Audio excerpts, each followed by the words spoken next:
আমাদের মানুষের জীবনটা বড়ই অদ্ভুত। কিছু মানুষ আসবে, যাবে, থাকবে, আবার নিজের ইচ্ছাতেই চলে যাবে। এটাই হচ্ছে যে মানুষের জীবন। তুমি কিছু বলতেও পারবে না, কিছু করতেও পারবে না। তো সকাল সকাল উঠে আমি দাঁত মাজতে চলে গেছি, ফ্রেশ হতে চলে গেছি। তো আমি সকালবেলার দিক করে পুকুরেই ফ্রেশ হই, কারণ সকালবেলা একটু জলটা গরম থাকে আর আমাদের কলের জলটা পুরো বরফের মতো ঠান্ডা, তাই জন্য আমি এইখানেতেই মুখ ধুতে চলে আসি। আর আমার থোবড়া দেখে যেন কেউ আনফলো করে দিও না। দেখো জলটা কত ফ্রেশ।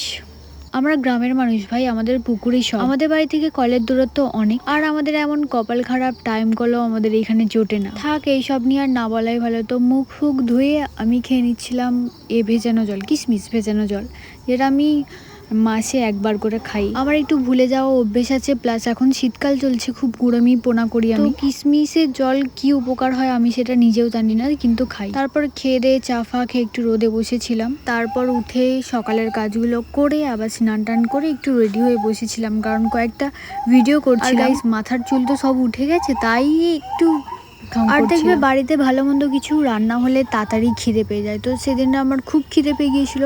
তো সেদিন হয়েছিল আমাদের বাড়িতে আলুর বিরিয়ানি, মানে মাংসের বিরিয়ানি আমি খুব একটা খাই না বলে, তাই সেদিনকে আমাদের বাড়িতে হয়েছিল আলুর বিরিয়ানি। আর মোটামুটি বেশ ভালো হয়েছিল খেতে। মাঝে মাঝে আমাকে দেখলে মনে হয় যে আমার মধ্যে কত সুখ, আমি কত হাসি খুশি থাকি, কিন্তু আদেও কিন্তু সেটা না। কবে যে লাস্ট সুখের ঘুম হয়েছিল আমার সেটা আমি ভুলে গেছি। তো তারপর খেয়ে দিয়ে আমি এখানে বলছিলাম যে এটা আমার স্টুডিও হতে চলেছে, কিন্তু যে কোনো জিনিসের বললেই তো আর হয়ে যায় না। আমরা মধ্যবিত্ত বস, আমাদের স্বপ্ন সত্যি হয় ঠিকই, কিন্তু অনেক অনেক অনেক ধৈর্য ধরে অনেক শেষে হয়। তারপরে সন্ধ্যাবেলার দিকে ওই একটু এই মিষ্টিটা খেয়েছিলাম, যেটা মোটামুটি ভালো খেতে ছিল। আর আমার এই মিষ্টিগুলো কিন্তু খুব ভালো লাগে, মানে আমি রসগোল্লা ফসগোল্লা খাইনি, এই মিষ্টিগুলো কিন্তু প্রচুর খাই। তারপরে আমি একটু ভিডিও করার জন্য সেরেছিলাম, মোটামুটি ভালোই লাগছিল। তো তোমরা একটু কমেন্টে বলো যে আমার এই লুকটাতে কেমন লাগছিল। তো আজকের মতো এই পর্যন্ত, দেখা হচ্ছে পরের কোনো ভিডিওতে। Tata guys.